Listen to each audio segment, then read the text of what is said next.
Ladies and gentlemen, Cade Horton out for the year, so that means it's the CHGO Cubs Emergency Podcast. Jump in the chat right now. We're going to talk all about it right now.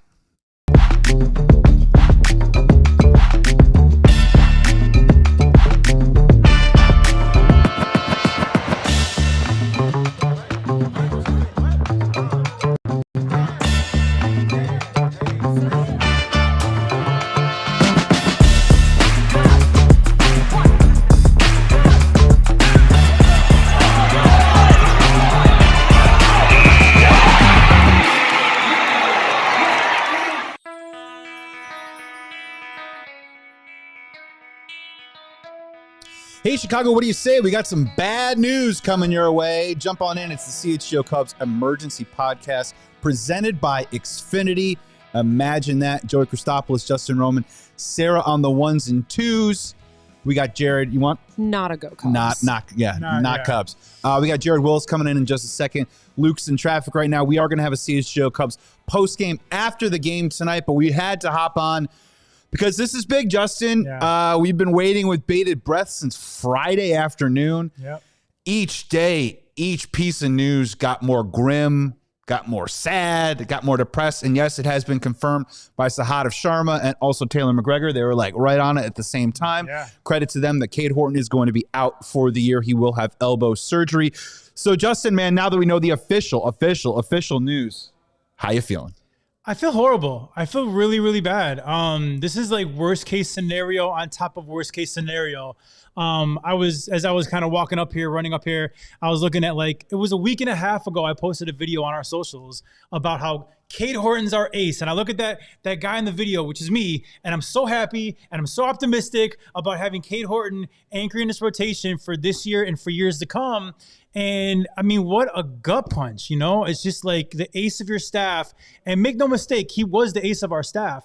Being out for the year.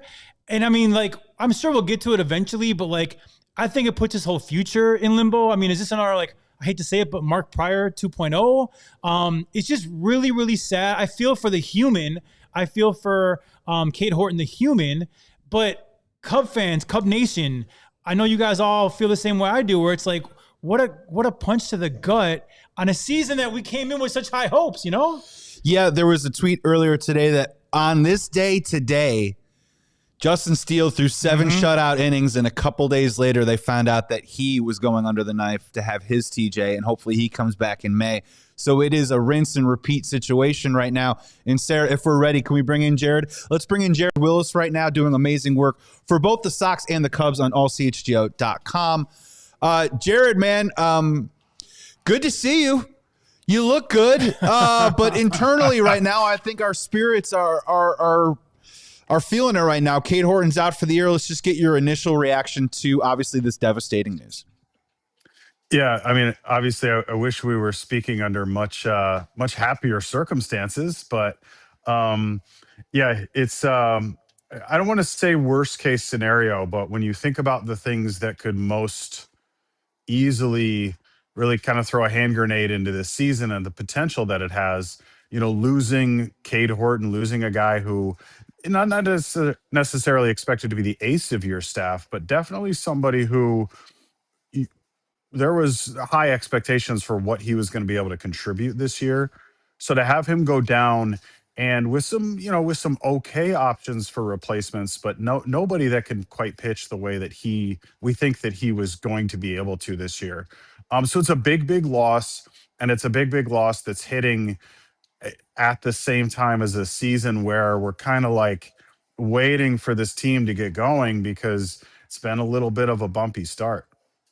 Yeah, Jared, and what's even more depressing about this, Jared, is I would categorize the way that the Chicago Cubs have handled Cade Horton's career. I mean, I was applauding them last year. I thought they did a really good job with pitch count. I thought they did a really good job of trying to protect him at times. They were very aware of the innings limit, and they wanted to protect this kid because they thought he had this really bright future. And on top of that, too, Jared, sometimes with these guys, right, Cade Horton was a strike zone monster. He wasn't spiking balls 50 feet into the dirt or throwing wild or anything. I mean, he was controlled in the zone. I mean, That's the other part that's devastating, Jared, is I just don't think the Cubs could have done a better job of trying to protect this kid, and yet he's about to have his second elbow procedure in 5 years. Yeah, and I think that really kind of, when you zoom out a little bit, that's one of the other things that does feel like, this team very much did all of the things that you would want them to do with a young arm. And then when you look forward, imagining a year or so from now when he is able to return, probably on a timetable that's going to look really, really similar to Justin Steele's, then you're talking about 2027, where they're going to have to monitor his innings and his pitch counts and be really careful with him. And by that point, you're into your third year of team control, where you're still not really able to just like unleash the guy. And, both for his sake, but also, for the team, where this is an arm that you were really expecting a lot from. And the question kind of becomes, over the course of the long term, like, are you really going to ever be able to get from Cade Horton what you thought you could get? Yeah. And of course, oh, go ahead. Sorry. No, I was saying, I'm listening to everything you're saying. I'm just really, really, really, really, really sad right now. And, you said that maybe Cade wasn't expected to be the ace this year, but playing a huge role on this team. I see in the chat, Niran also said, can't call him an ace unless he's pitched 140 innings, multiple years. I disagree with both. I think Cade Horton was the ace of this staff. Looking at last year, he clearly was in a whole different league than everyone else that we had. And there was a stretch there where he was literally like doing numbers that like Paul Skeens and Scuba were doing. I know it wasn't the whole season, but it was at least a bigger chunk in the second half. So I think talent-wise, he was the ace of our staff. Now, what do you think it does to a Cubs team that we can talk semantics about ace, 1, 2, whatever. But what do you think it does to a Cubs team, like in the locker room, losing somebody who was supposed to at least be a one of two anchors on this rotation? It's got to be deflating, right? Yeah, for sure. This is a psychological blow, no question. Now, I'm sure, the reporters that are there in Tampa Bay talking to these guys, they're going to say a lot of the right things, because they know that the right stuff to say publicly is to say, there's that next man up mentality, and we believe in everybody in this locker room. And those things are definitely true. It's not to suggest that they don't mean that when they say it. But I think were anybody to get a look sort of behind the proverbial curtain, you're going to see probably a little bit different of a reaction, because there's no way that you lose a guy like that and it doesn't affect you. Now, what you hope for is that it galvanizes them ultimately, that, it kind of inspires a sense of like, now we really do have to step up. We've got to, we've got to try to fill this void, both on the pitching staff with whoever is going to be called upon to pick up some of these innings, but also, it impacts the guys in the lineup too, where they feel a sense of responsibility for, we've got to produce, we've got to come through, because they're aware of the expectations and they're aware of what, and not just outside expectations. They know what they think they can do and what they have expected that they will do this year. And they're not going to want to let go of that, especially not on, April 7th.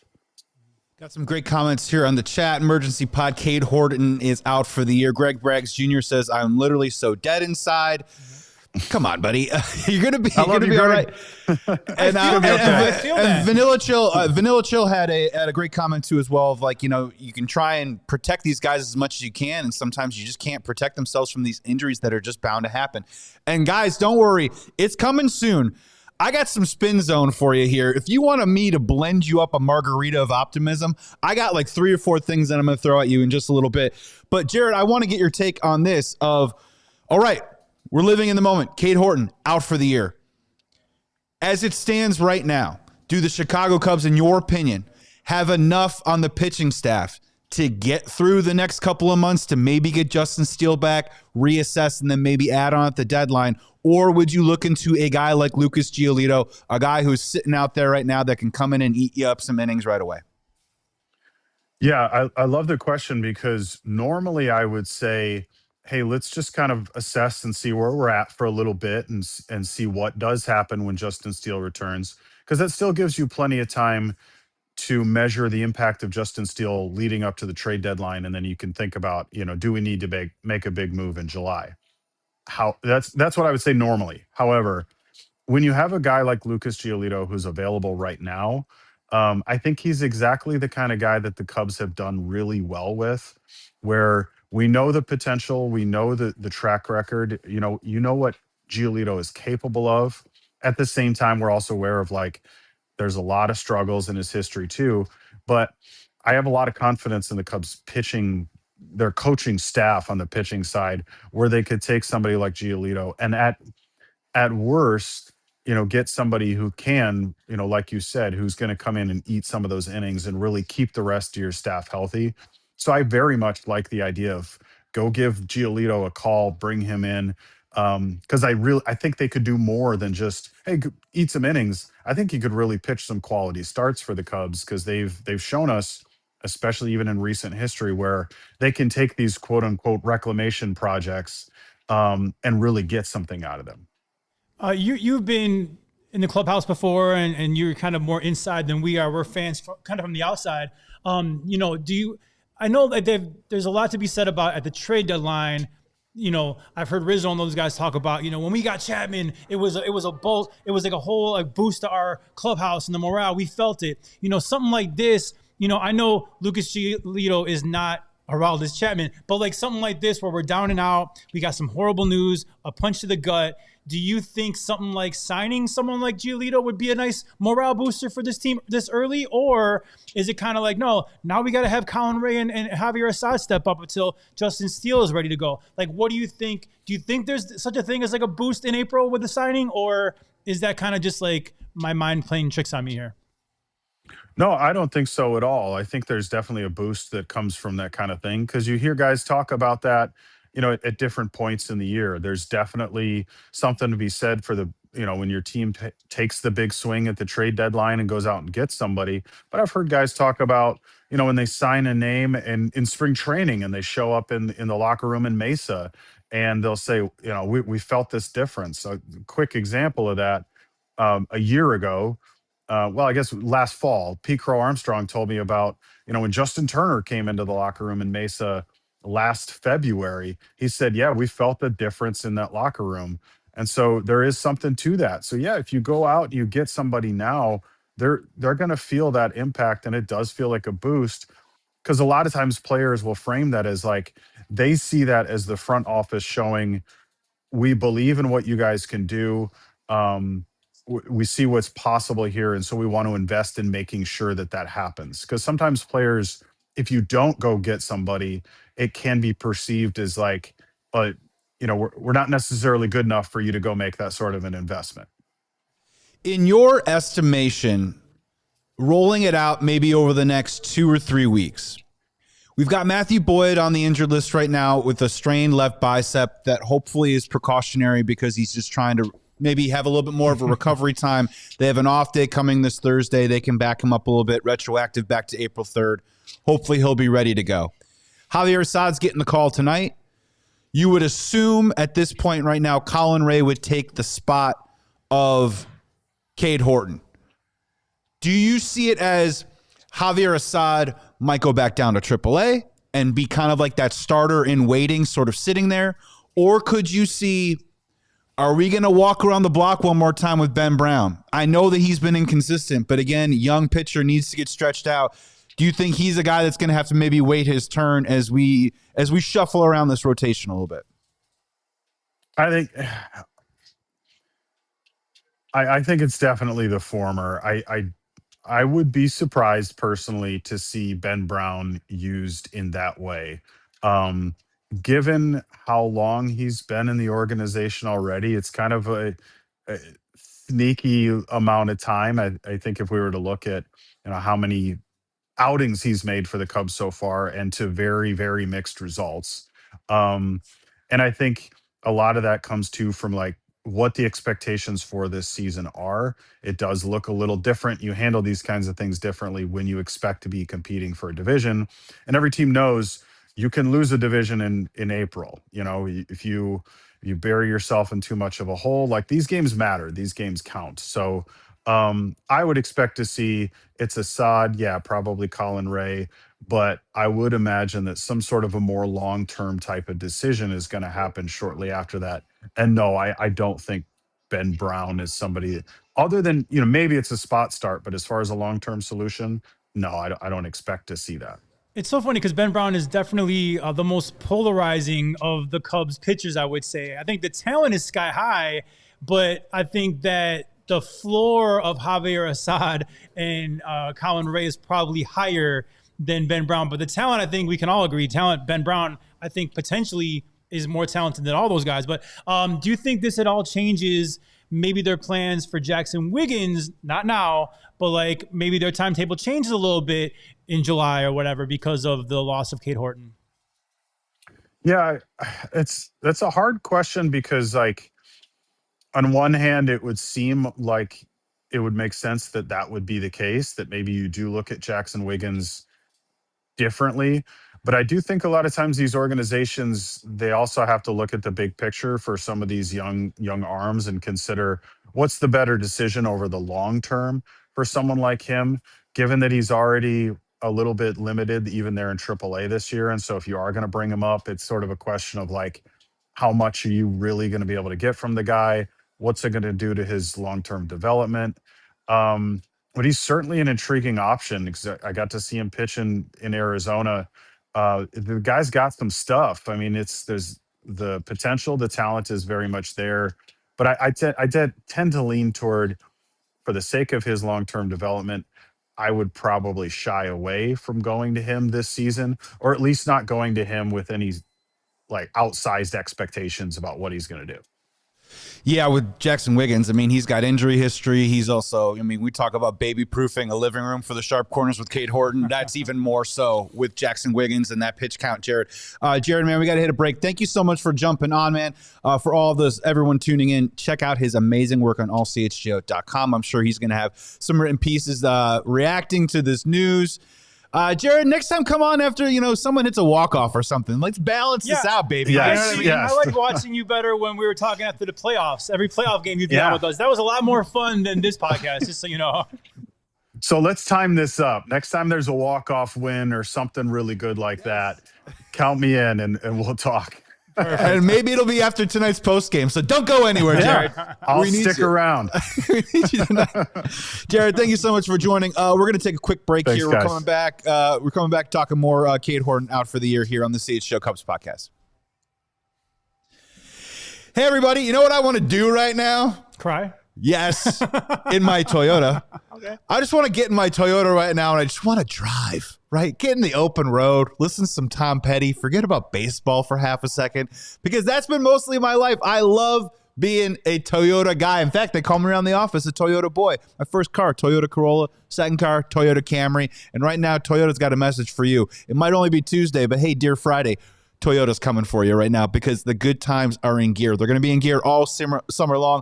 And with the Tundra, Tacoma, and 4Runner, if you want some cool available features, they've got you covered. Whether it's a power tailgate to power up your game day, it is Toyota. They got a trailer backup guide that's champ of the ramp. And heck, at this point, they might even cancel Monday. Can we cancel Tuesday too while we're at it? Can we start this day over if possible? Reset. Yeah, Toyota trucks, check them out. I absolutely love it. My Toyota family, my Toyota boy right here. Find yours at Toyota.com. Toyota, let's go places. What a week. What a week. Not just when it comes to Cubs news, but how about the weather, right? Today's cold. Tomorrow's going to be great, though. You just never know what's going on.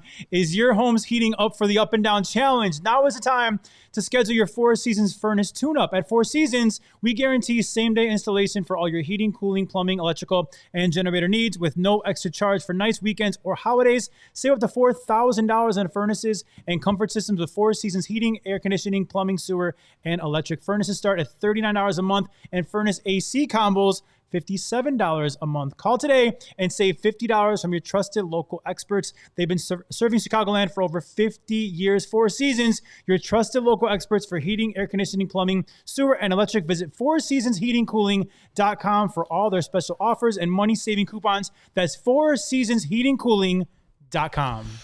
Coming back here on the CHGO Cubs podcast, Joey Christopoulos, Justin Roman, Sarah on the ones and twos. Luke Stuckmeyer will be in office later because we do have CHGO Cubs postgame right after the final out tonight, so make sure you stick around. And real quick, guys, I got 150 people in the chat. Thanks for jumping in, but hit the like button, man. I mean, we didn't get hurt. You're not hurt. It's Cade Horton. It's our baseball team. To clarify, we're going to get through this. If you like this, it doesn't mean you like the news that Cade Horton's out for the year. Correct. It means you like the coverage we're giving you about the bad news. Yes, the fact that we're all hanging out together and getting through this together, so you're not screaming into a pillow. You can just scream into your keyboard, and while you're there, hit that like button with that keyboard. Great stuff from Jared. I'm going to try and – you ready for this? Because here's what happened. On Friday, I was crashing out, man. I was spiraling. My whole baseball season flashing before my eyes. Justin Steele 2.0. Your best pitcher goes down early. How are we going to get through this season? How are we going to do it? Oh, yeah, that's right. They won 92 games. So what I'm saying right now, I'm not trying to say this to disparage Cade Horton and his talent, because we all think it's immense, and we wish him a very speedy recovery, and maybe he can be a part of the 2027 Cubs. But frankly, I'm sticking with the 2026 Cubs right now, and we need to move on from him right now. And here's some things in terms of spin zone. One, Cade Horton was absolutely incredible in the second half of the year. The Cubs were a 500 team. They did a lot of their work before Cade Horton even came around with some of the pitchers in that rotation. And I'll also say this to you. If I told you right now, we spent all offseason talking about, well, the Cubs are projected to win 90 games. We talk a lot about steamer projections on this show. We talk a lot about Zips projections on this show. If I had told you Javier Assad this year is going to give you a record of 6-6 or 8-6 with an ERA of 4.18, would you take it? I would. Those are the steamer projections for Cade Horton. Cade Horton's WAR projection this year is anywhere between 1.5 and 2.0. Cade Horton was also a guy who was 75-1 to win the Cy Young, and we were sitting there scratching our heads being like, oh my God, what's the deal with this? Now, this isn't to disparage Cade Horton. What I'm saying, though, is if those stats are any kind of projectionable in a ballpark of what you're getting out of one particular player, you can fill that up with other players. This season, the regular season isn't over. We are going to talk in July, because I'm with you, Justin, that I believe that you line up Cade Horton against the Dodgers, the Mets, the Phillies, you got a really great advantage. That's a type of arm that can take down some hitters. But to get to a regular season right now, there's still a huge opportunity for the Cubs to win a ton of games without Cade Horton. They did it last year with Justin Steele. Shota Imanaga got hurt. Up came this kid, Cade Horton, and he took off, and he ended up winning 10 games for us. It was absolutely great. Well, someone now needs to step up, pick up, and take over Cade Horton's spot. Not with the stuff, not with the future, not with the potential, but just with the results. And that's what I'm going to have to live with right now. If you can replace a 2.0 WAR player on your team, you're going to be okay. If you can't, then you shouldn't be in the race to begin with. All right. So that's sort of where I'm sitting at and moving forward with right now. I wish Cade Horton the best of luck. And I think he's hopefully going to have a great recovery. He's having a terrible day. I'm having a terrible day. But again, Justin, like, this season isn't over, dude. It's not over. Come on, man. It's not over. But I mean, listen, I think that normally I'm like the crazy optimistic one, and I think in this podcast you've taken that over. I'll take it. I'm really sad, man. This is really worst case scenario. The Cubs didn't start out great. I'm not worried about that. They're 4-6 after 10 games. It's still 152 games. I'm not worried. I was very, very worried on Friday when Cade Horton pulled himself out of the game. I was actually on the couch watching the game at home, and my stomach just sank. Yeah. I was like, no, like this can't happen. You know, like, come on. Like, we had such high expectations coming into this season, and I don't care what those streamer projections and Zips, I don't care what they said. Our eye test saw last year, Cade Horton was him. And like, literally, I think we all agree that the Milwaukee playoff series goes differently if we have Cade Horton starting one or two of those games. He was that good. So maybe the projections didn't have him as high as I did, but I thought he was really going to lead this team and lead this staff as being our ace. Losing him hurts. I can't sugarcoat it. It hurts really, really bad. Now, you're right. The season's not over. We have 152 games, including tonight, to go. Edward Cabrera has looked amazing. I always thought we kind of had two aces in a perfect world, Cade and Cabrera, okay? We still have Cabrera. That's a win, right? Shota Imanaga has looked better, okay? Like, and don't forget, for a year and a half of his 2 years with the Cubs coming into this year, he was pitching like an ace. So if he has found that form again, that's a good thing. Tyone, Mr. Quality Start, He's not going to be your ace, but he's going to give you innings and a good start and a chance for your team to win. That's a good thing. The Matthew Boyd thing now for me is what really I'm hanging on to. I really, really want to take Craig Counsell and Matthew Boyd at their word about this being nothing and just a little more rest. But how many times have we seen Counsell talk about injuries? Yeah, dude. And he's been full of it, right? Yeah. So no, it's okay to be. Honestly, skepticism is allowed today, especially with Cade Horton on a Friday, and then on a Tuesday. Now they were holding out hope. Carter Hawkins, it's tough to see, quote unquote, and then this kind of news. So my point is that it kind of, for me, it kind of hangs on Matthew Boyd now, where if Boyd literally needed a few, ultimately like a few starts skipped to be right, okay, all right, Colin Ray, Javier Assad, Justin Steele's warming up. I mean, like, we don't know when he's coming back. Is it May? Is it June? Is it July? He's coming back this year. So ultimately, you're right. The season is not over, okay? Can the Cubs still win? Absolutely, they can still win. But it's okay for today to accept the fact that we got punched in the gut pretty hard, and it's okay to be sad about it. I'm sad about it, but you know what?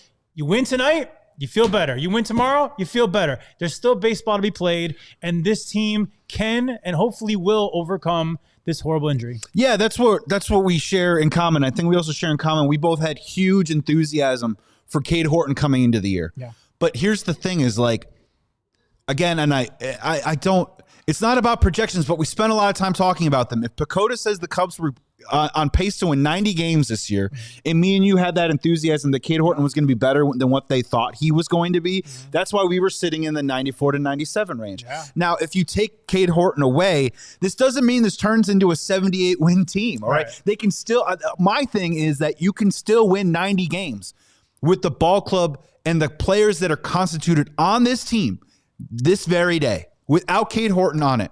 And yeah, we're going to hope and keep our fingers crossed in Justin Steele. I think you're bringing up a great point with Matthew Boyd, because the thing about Matthew Boyd is that Matthew Boyd made an all-star team in the first half of last year. Yes. So if you're saying, man, one of our best pitchers is down, one of these guys probably has to step up and at least be all-star caliber in the first half. I think Edward Cabrera is on an incredible trajectory towards that right now, right? Yes. But if Boyd can come back, and if he can be good, if Shota can get back a little bit to 2023 Shota and not so much 2024 second half Shota, I think that's great news. And again, it's not like the Cubs planned for this, but they did go out there and they brought back Colin Ray, right? Yes. They kept Javier Assad in the system. They didn't trade a guy like Ben Brown. They brought in a guy like Edward Cabrera. And they stock the shelves with as many starting options as they can. Oh, and also are hopefully banking on Justin Steele coming back. Now, I get it. The whole thing sucks. The pitching thing is really, really, really tough. As Luke Stuckmeyer comes striding into this place right now. Crying hysterically, by the way. Holy good grief. Get this man a chair. Here he goes. Come on in. Here. No, I thought we were going to do a tag team.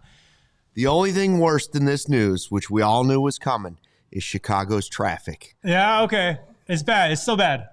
Still bad. And I tried to tell you, it's all over. All right. Did you blow out your UCL giving someone the middle finger on the highway? So Joey, I want to say this. Like, we're going to talk a lot about pitching, and rightfully so. We've lost, in my mind, our ace. You know what we need to do? So here's my point. You know what we need to do? It's time for the bats to wake up, because this team, we thought coming into it, had a great offense. I still believe they have a great offense. So how about this? Let's score a bunch of runs, and let's just keep scoring more than the other team, because the staff that we're left with and the depth that we're left with is more than enough to win if the bats can score some runs. So offensively, I hope every guy in that locker room takes a look in the mirror, is sad for 4 minutes, and says, okay, now it's time for us to take it upon ourselves to out-hit the other team, because the staff that we currently have is more than enough to win. Yeah, and someone in the chat earlier had a really funny comment of asking, can Ben Johnson pitch 3 innings? And no, Ben Johnson, the savior of the city, he ain't coming to help us anytime soon. He's a great save. Maybe look, he could. Look, and like, this is the thing. This is the other thing too, is I get it with the Cade Horton situation. Not fun, right? But again, let's follow the money on this Cubs team. And that is to your point. Where has Jed invested his dollars, not just this offseason, but in previous years? He's invested it in this offense. Great. Also guys that are good defensively too as well. That's going to be a hallmark of the team. And oh yeah, by the way, you can maybe get away with a little bit more with going with a guy like Javier Assad, by going with a guy like Colin Ray longer, because they're contact-driven guys. You have a fantastic defense behind you that needs to start playing better, that needs to play a little bit cleaner, but I believe that that's going to happen. But look around the diamond, right? They just gave Nico Horner a bunch of money. He's been great this year. He's been awesome. He's and not lead off. He's been awesome. He's not on my poop list right now, for sure. That's 100%. But look, they gave Alex Bregman a ton of money. They've given Dansby Swanson a ton of money. They've given PCA a ton of money. Seiya Suzuki is completing a contract where they gave him a ton of money, and Ian Happ is completing a contract where they gave him a good sum of money, right? So they invested in those guys, right? Matthew Boyd, it's a club option, right? You know what I mean? Tyone, 4 years ago, they gave him a little bit of money. Shota, they brought him back on a $22 million deal. These are short-term guys. The future of this team is on offense right now. So the future of this team needs to be the Cubs team that we need right now in the present. And that means they need to hit the ball. And I'm with you, man. And give them a blow while we sort all this out a little bit. So maybe if, let's just say Javier Assad pitches tonight, and let's just say maybe he does. Yeah, he gives you what Tyone gave you last night, 6 innings, 4 runs, or 5 innings, 4 runs, whatever it is. Cubs can put 6 or 7 runs on the board and win the game. Yeah, that alleviates a lot of this stuff, a lot of the trepidation, and a lot of things that I think Cubs fans are feeling right now. So, yeah, man, I'm with you, man. We've talked a lot about pitching on this show, but again, the hallmark and strength of this team is honestly going to have to turn into offense and our defense for a little while we sort out this pitching. Maybe at some point with an acquisition, maybe they do Giolito, whatever it is, maybe pitching can become a strength again for the Chicago Cubs, but taking Cade Horton out of that mix, they're going to have to deal with that for a little bit. So the offense needs to step up. You know, when it comes to grieving, you're allowed to grieve, right? I mean, I know it's not as serious as life and death, but to us Cub fans, it kind of feels that way, right? But it's okay to grieve for a little bit, just be sad. Deal with it. It's your reality. And then you got to move on because, see, we're 10 games deep into the season where we all thought that possibly we were all going back to the World Series, right? And I still believe that it's possible, but here's the deal. The offense needs to wake up, and I believe that wholeheartedly they will. They're getting there, as far as I'm concerned, middle of the order back, coming back on Friday. Seiya Suzuki, okay? We'll be at full strength offensively, I think, starting Friday, which is a good thing, right? I think Niren's got a really good point where forget about, Giolito, whatever. Skubal, not happening. I don't think so. But, we have the depth to keep us in this season, and the offense can really, really carry us. But then, how about June, July? Zach Gallen, Robbie Ray, Sonny Gray, those types might be available depending on their teams, right? So maybe that's the time you get reinforcement because credit to Jed and Tom, they actually did plan for some depth this year with starting pitching. You could say what you want, guys, but we do have, thank God we have a Colin Ray and a Javier Assad and a Justin Steele coming back. And by the way, our top prospect is a pitching prospect, Jackson Wiggins. So the depth is there, but, it's time for the offense to step it up. I think the staff that we have right now is good enough to win. And then, maybe reinforcements come at the deadline, depending on who's available, and we go from there. But, man, first things first, you got to win tonight. Yeah, and look, I like Niren's comment too as well. I mean, Zach Gallen was on the radar. He signed a 1-year deal. You could easily look into that. Again, I'm keeping my eye on the Texas Rangers this year. Right. If they are unable to compete for their division, they got a lot of heavy money on the books that they kind of got out of a little bit with the Nemo Simeon swap in the offseason. Could a guy like an Eovaldi, could a guy like a DeGrom come available? Another guy too as well, San Diego. What are they going to do this year? Nick Pivetta, could he possibly be a guy? Right. And then I don't know, man. I saw someone say it in the chat, and he keeps pitching the way he does. Jose Soriano looked pretty good. He did. So these are just names that we're throwing out, and we're going to be doing more of this here on CHGO Cubs as we move forward. But again, right now, I wouldn't worry about the outside stuff outside of maybe Giolito. And again, someone else in the chat said it very perfectly. If it is Giolito, what is the guy doing right now?